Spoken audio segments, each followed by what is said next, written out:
we'll just start off with this. Why is it so important for you to be coming to Toledo, be coming to a swing state at this point in the election process? Well, the country is going to be looking at Ohio, and if anybody can send a message to the Republicans and Democrats that they don't like the job they're doing in Washington, it's Ohio. Because if somebody's election is so-called spoiled, then maybe next time they'll do a better job to earn their votes. Yeah, and I think a lot of people this election are arguing, well, maybe don't vote for a different party because, we need to get this person in office or we need to get this person out of office. What would you say to the people who have that frame of mind when it comes to libertarians? Well, I would say that, we've heard the media refer to them as two old rich white guys, and I would say that's the least of the problems, that they both want to spend our money, they both want to make decisions for us. Neither one has an answer to the crushing healthcare costs, and neither one is going to bring the troops home. So I would suggest there's very little difference between them, and what I've been telling voters is that a vote for me is actually a vote for you, that you would be able to vote with your feet, with your dollars. If you wanted to wear a mask, you could shop at Walmart or one of the many other stores who require masks. But if you don't wear a mask, or don't want to rather, you should be able to shop at a different store. So rather than having a one-size-fits-all coming from the government, whether it's Joe Biden or Donald Trump, it's still one-size-fits-all that we all have to follow. I'd much rather have a system in which we each got to make our own decisions. And one thing I didn't really get to hear too much of while we were hearing your speech is what your response would be to the coronavirus pandemic as president.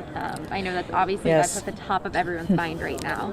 Yes, the biggest mistake that Trump made was not getting rid of the FDA obstacles. And when people ask me why I'm running for office, I tell them that government is too big, too bossy, too nosy, too intrusive.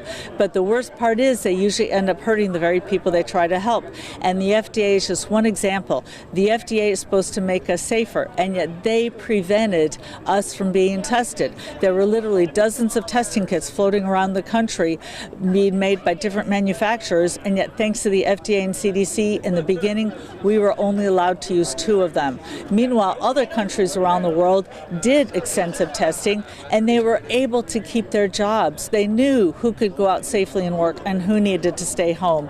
Meanwhile, because we're not tested, we were basically all under house arrest, and then we lose tens of millions of jobs, and that's not what the government should be doing. And where we are now with, numbers on the rise and things like that, what would you do if you were able to, take over office tomorrow to try and really get rid of it? Because we've seen other countries have successfully gotten rid of the virus, essentially. Well, first of all, there are still barriers remaining that people still aren't allowed to get a number of testing kits. And also, some places require a doctor's note, which just adds to the expense.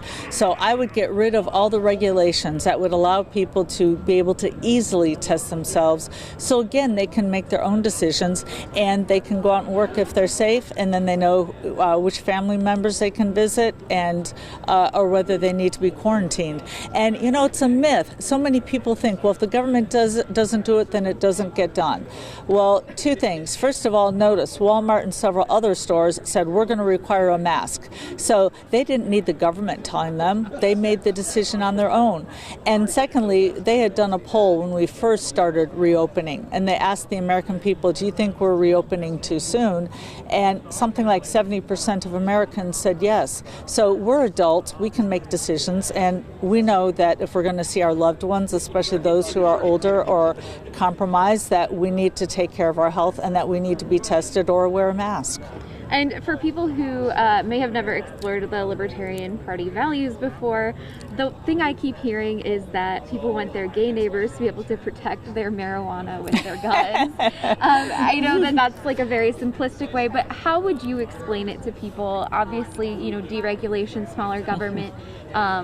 For people who are just now starting to explore other options, what would you say to kind of let them know what you're about? Well, the short answer is I say that you know better than any politician or bureaucrat in Washington how to spend your money and how to make decisions, and that you should be the one making it. So that's the short answer. To give a longer explanation, that you look at both the Democrats and Republicans, they have a one-size-fits-all. So let's say education. Let's say you want to have school, or you want to have prayer in school, or masks, or online, or whatever. What you have to do right now is battle it out with your neighbor. So if you want prayer in your school, you got to find your candidate, put up yard signs, donate money, get all your friends to vote. Meanwhile, your neighbor has to find his candidate who doesn't want prayer in the school. And then you battle it out, and on election day, one of you is going to win and one of you is going to lose, and you're going to have to live under a one-size-fits-all. The libertarian way is you get to keep your resources, and you get to literally vote with your feet or vote with your dollars. So you can send your kid to a school with prayer, your neighbor can send his kid to a school without prayer. You can wear a mask by going to the stores you want to that have masks. Your neighbor can go to stores without masks. So people wonder why we're so divided, why we're so polarized. I would say it's because we're all trying to vote on a one-size-fits-all. And of course we're going to be upset.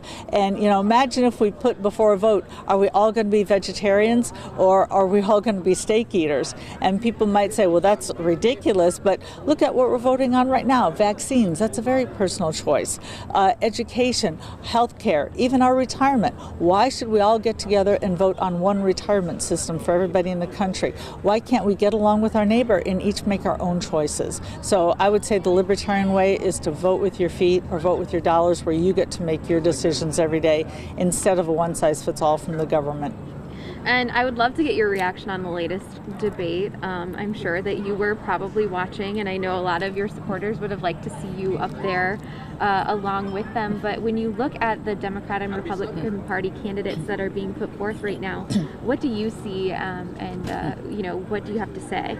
I did watch most of the debate, and I noticed they didn't talk anything about the debt or the deficit. They're no longer talking about spending. And the Republican Party used to at least try to be the government or the small government party. And we had Trump, who came in and said, I'm going to cut the deficit, I'm going to cut the debt, and yet the deficit grew faster under him than it did Obama, and this is before the lockdown.